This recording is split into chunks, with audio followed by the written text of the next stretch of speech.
Pak Sabta, yang perlu ditegaskan itu sebetulnya langkah-langkahnya ya. Pertama siapa daripada OPD siapa yang menguasai itu? Misalnya yang membawahi itu. Yang membawa itu kan? Ya. Nah baru pelanggarannya ke ini. Tapi OPD ini dia harus betul-betul bisa berkoordinasi dengan Satpol PP, Ya. kerjasama, saling kontak. Nah ini saya kira memang saran dari atasannya, dari Sekda misalnya. Itu Sekda wajib untuk mengumpulkan Satpol PP, mengumpulkan OPD-OPD ini, bawah penguasaan masing-masing itu harus koordinasi. Karena pengamanan, pelaksanaan apa yang dituju pemerintah itu, pengamanannya berhasil atau tidaknya tergantung Satpol PP. Karena kan sekarang gitu. Kesannya begini Pak Bang Haji ya, ada semacam pembiaran. Ya. Karena dibiarkan kemudian mengakar, lalu baik OPD maupun Pasat sendiri jadi kesulitan. Bukan, kalau saya lihat itu tidak terkoordinasi. Tidak terkoordinasi. Ya. Kesannya pembiaran. Ya. Satpol PP bertindak juga karena tidak ada perintah. Ya. Mereka juga bertindak juga mereka tidak ada rasa tanggung jawab. Ya. Nah itu jadi akhirnya ada kekosongan di situ. Iya, harus disinkronkan. Mungkin bisa tambahkan. Jadi masyarakatnya Tangsel itu cukup berpikiran maju. Jadi dalam hal untuk mengevaluasi kinerja pemerintah, layanan pemerintah kepada masyarakat, dibuka aplikasi misalnya siaran Tangsel, itu juga menampung laporan masyarakat. Ya, aspirasi. Aspirasi masyarakat, keluhan masyarakat. Dan ini tentunya makanya OPD ini membuat peraturan-peraturan daerah yang dalam hal finishing sebagai eksekutor adalah Satpol PP. Maka apapun yang terjadi bahwa Satpol PP juga harus mempertanggungjawabkan di mana peraturan-peraturan daerah yang sudah ditetapkan itu harus kami kawal. Maka satu persatu kami terus bergerak, tidak ada yang terlewat sebenarnya. Yeah. Nah, ketika ada 1-2 yang belum terselesaikan, pasti kedepannya kami harus tindak lanjuti. Dan kami udah komitmen, apapun bentuknya bahwa setiap usaha yang memainkan ekonomi itu harus ada prosedur yang dilalui, sehingga tidak ada satu pihak saja yang diuntungkan, tidak ada pihak satu yang dirugikan, tapi semua. Tapi gini Pak Sabta, itu kan yang kalau sudah terjadi, jadi yang kita harapkan itu sebetulnya preventifnya Pak. Gitu. Ya, preventif. Misalnya gini, contoh di Jeletreng 2 ya. Kenapa misalnya kemudian di situ dikuasai oleh pihak tertentu? Salah satu ya pihak tertentu lah, kita nggak usah sebutkan namanya.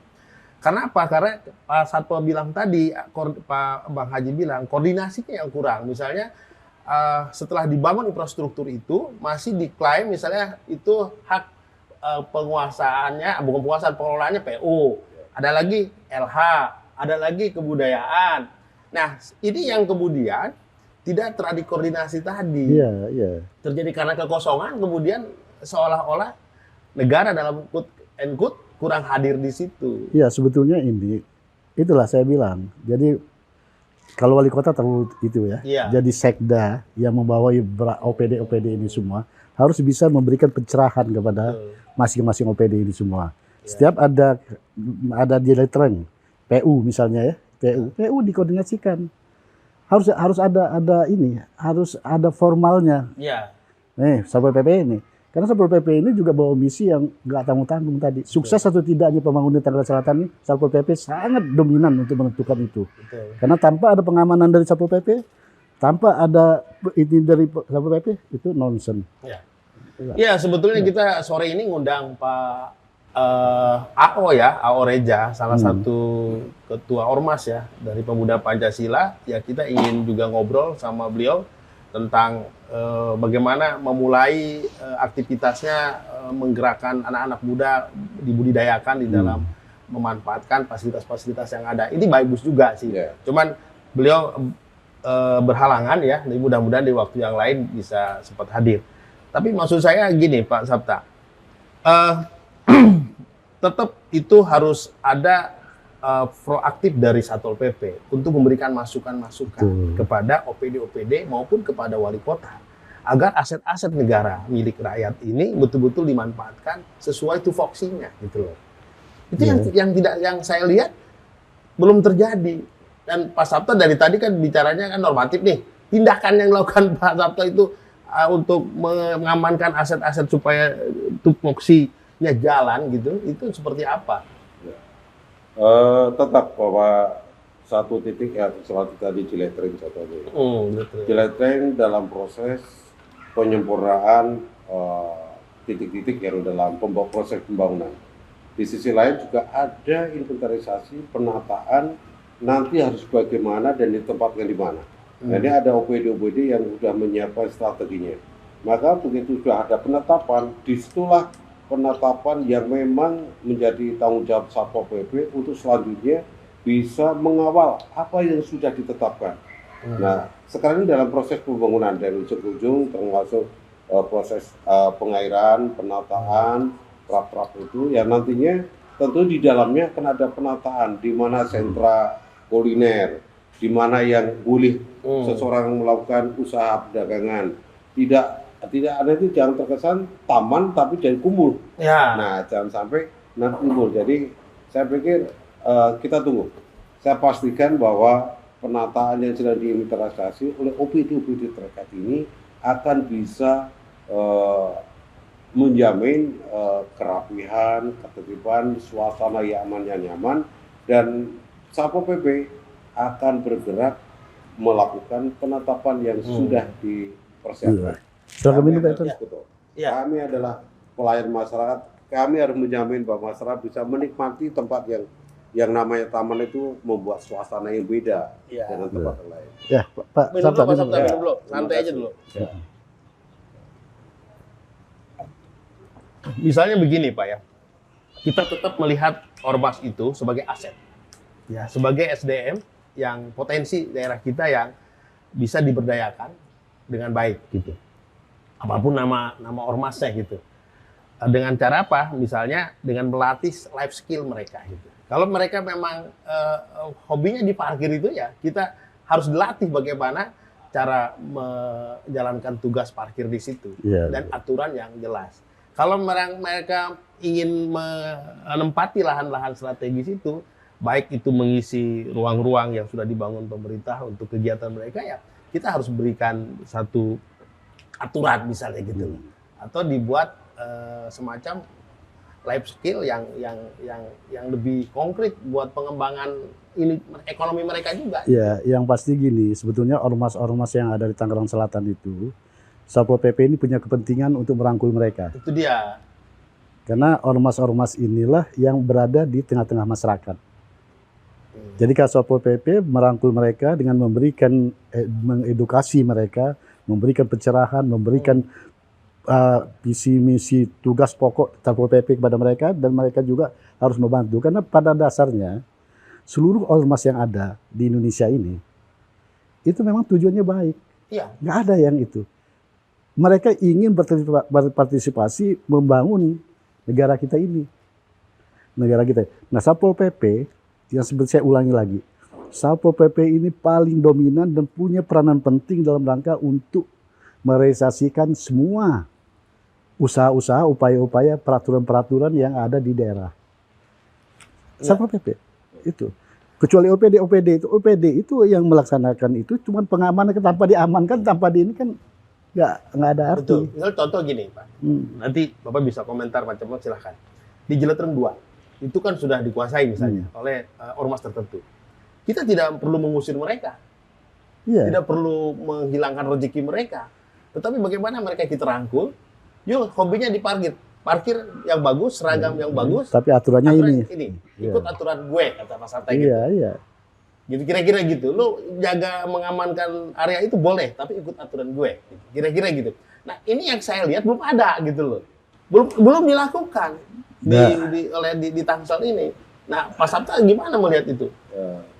Satu, bahwa ormas yang dibentuk oleh kelompok masyarakat dengan tujuan untuk mencapai tujuan masyarakat bahwa ormas juga sebagai penyembung ekspresi apresiasi dari masyarakat pada umumnya. Nah, kami sudah koordinasi terutama dengan pihak Ekspor selaku lembaga atau yang memang badan punya fungsi memberikan pengawasan pembinaan terhadap ormas-ormas yang ada. Nah, Satpol PP murni fungsinya sebagai fungsi pengawasan dan juga penertiban, dan dalam ini sebagai penegak perda. Satpol PP selalu hadir tiap titik-titik yang akan melakukan kegiatan usaha itu. Kami selalu hadir sebagai lembaga atau dinas yang memang melayani mulai dari proses perizinan sampai dengan proses pembangunan sampai peruntukan, sehingga Satpol PP itu nggak akan bisa lepas dari A 0 sampai Z sampai akhir itu nggak punya lepas. Nah, untuk itu fungsi dari juga teman-teman ormas yang sudah berkecimpung di dalamnya, kami juga tentu berpikir bagaimana memperdayakan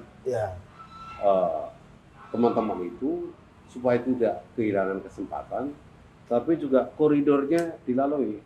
Nah, kami kan ya kita kadang-kadang berpandangan masyarakat kita itu kadang-kadang kalau udah ada tindakan baru sadar.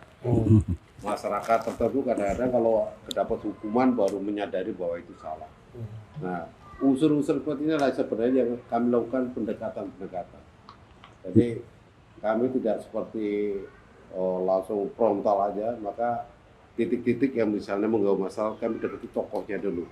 Tokoh masalah lingkungan itu tahu siapa dia dan bagaimana cara pendekatannya dan bagaimana kita sama-sama nyari solusinya. Jadi kami gini, tidak pernah kehilangan. Iya, Kami Pak. untuk melakukan pendidikan karena bina lingkungan perlu saya lakukan dengan orang-orang yang memang memahami anak-anak ini, kelompok masyarakat ini, ormas ini, dan kami nggak pernah gentar, tidak pernah takut, dan tidak pernah juga merasa silau dengan pergerakan mereka, karena dia juga bagian dari orang-orang yang wajib kami layani. Ya gini Pak, jadi Pak Sabta, seperti awal tadi saya bilang, sebetulnya perlu koordinasi, perlu pencerahan kepada mereka.